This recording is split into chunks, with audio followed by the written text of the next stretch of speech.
চেষ্টা করলাম আমরা সবাই উপলব্ধি করি যে বাংলাদেশে গত 16-17 বছর বাংলাদেশে যে কোনো নির্বাচন হয়নি। 2014 সাল থেকে বাংলাদেশের মানুষ ভোট দিতে পারেনি এবং এই প্র্যাকটিসটার কারণে 2014 থেকে যে আওয়ামী স্বৈরশাসক ছিল ওনারা যে পিক অ্যান্ড চুজ করে রাজনৈতিক নেতৃবৃন্দ, সেটা শুধুমাত্র এমপি হিসেবে না, উপজেলা থেকে আরম্ভ করে ইউনিয়ন পর্যায় থেকে আরম্ভ করে সব জায়গায় গিয়েছে। তো সেই প্র্যাকটিসটাই যাতে না থাকে, যে নির্বাচিত জনপ্রতিনিধিদের মাধ্যমে তাদের প্রবলেম সলভ হবে, তাদের যত সমস্যা আছে তার সমাধান হবে, সেটা আমরা উপলব্ধি করি এবং বাংলাদেশের মানুষ তাকিয়ে আছে একটা নির্বাচনের জন্য। এবং আমরা এটা বিশ্বাস করি যে এই সরকার আমাদের সরকার, এই সরকার আমাদের আন্দোলনের সরকার, এই সরকার ছাত্র জনতার আন্দোলনের সরকার এবং কিন্তু এই সরকার জনগণের সরকার, কিন্তু জনগণের দ্বারা ভোট দ্বারা নির্বাচিত সরকার না।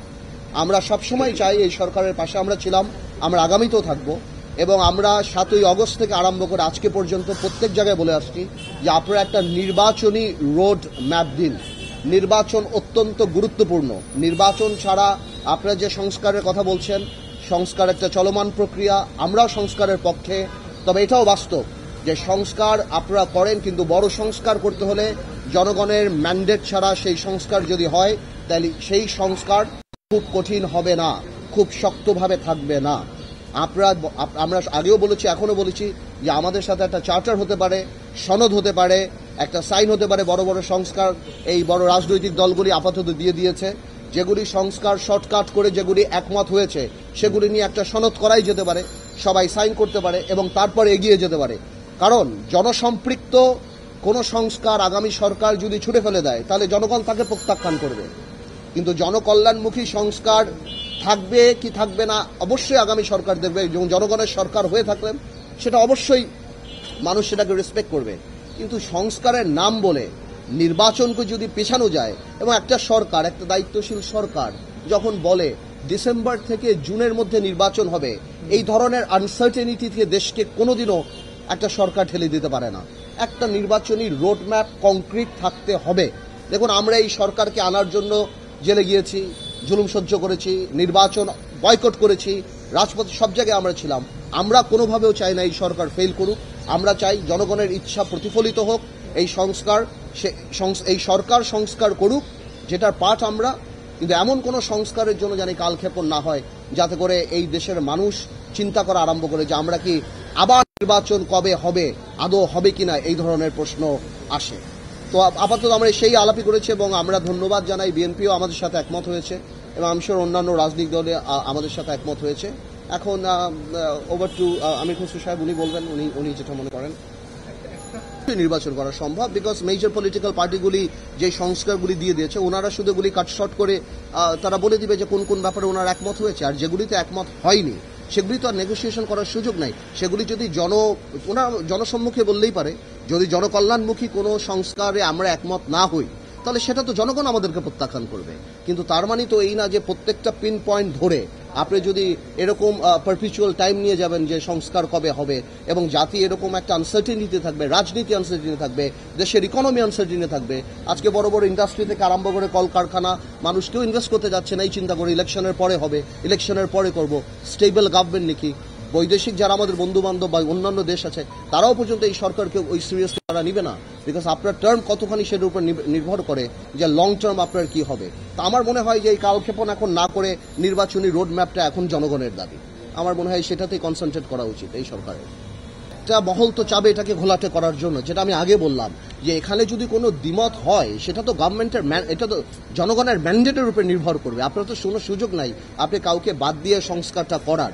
দ্বিমত তো থাকতেই পারে, প্রত্যেকটা রাজনৈতিক দল তার নিজস্ব মতামত থাকতে পারে। বাট আমাদের কথা হলো যেই সংস্কারগুলো সবাই একমত হয়েছে এবং বাকিগুলি যেগুলিতে একটা ন্যাশনাল সনদ নিয়ে বা একটা চার্টার করে নির্বাচনমুখী হয়ে গেলেই হয়। আপনি 50টা রাজনৈতিক দল 50টা ব্যাপারে অনেক কিছু অপিনিয়ন থাকতে পারে, তার উপরে ভিত্তি করে ওই একমত হব ওই চিন্তা করে আপনি তো আর এই নির্বাচনকে পিছিয়ে নিতে পারেন না, বা আপনি এটাকে একটা ঘোলাটে পরিবেশ সৃষ্টি করতে পারেন না। আসলে ব্যাপারটা হচ্ছে বাংলাদেশে তো আমরা বাকশাল করতে যাচ্ছি না। সবাই যে একমত, সবাইকে যে একমত হতে হবে এটা যারা চিন্তা করে, এটা একটা বাকশালী চিন্তা, যেটা শেখ হাসিনার পিতা করেছিলেন। কারণ বিভিন্ন দলের বিভিন্ন দর্শন, চিন্তা ভাবনা থাকবে, ভিন্নমত থাকবে।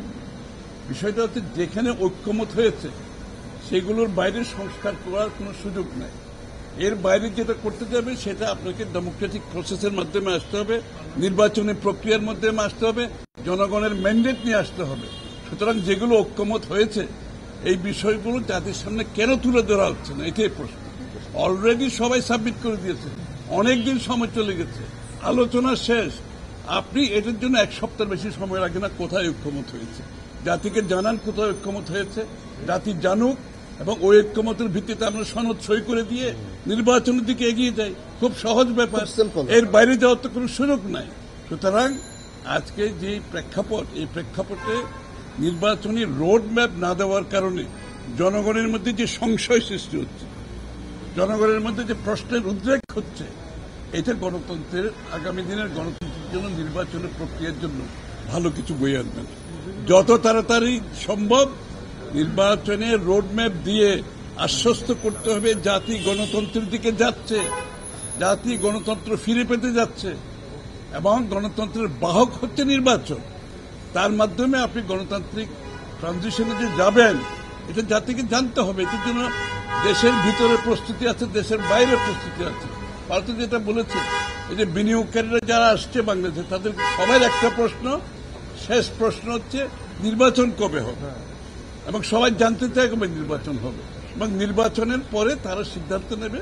দেশের ভিতরের বিনিয়োগকারী, দেশের বাইরের বিনিয়োগকারী, শুধু বিনিয়োগ তো নয়, যত স্টেক হোল্ডার বাংলাদেশের সাথে কাজ করছে সবাই সিদ্ধান্তের ব্যাপার আছে। সবাই অপেক্ষা করছে নির্বাচনের জন্য। সুতরাং যেখানে ঐক্যমত হয়েছে এগুলো ডিক্লেয়ার করেন, সনদ সই করে দিয়ে নির্বাচনের রোডম্যাপ অতি সত্ত্বর দিয়ে এই সংশয় থেকে জাতিকে মুক্ত করবে। সবাই গণতন্ত্রের পথে চলতে চায়, সবাই গণতান্ত্রিক অর্ডার ফিরে পেতে চায়, বাংলাদেশের মানুষ তার মালিকানা ফিরে পেতে চায়। ধন্যবাদ।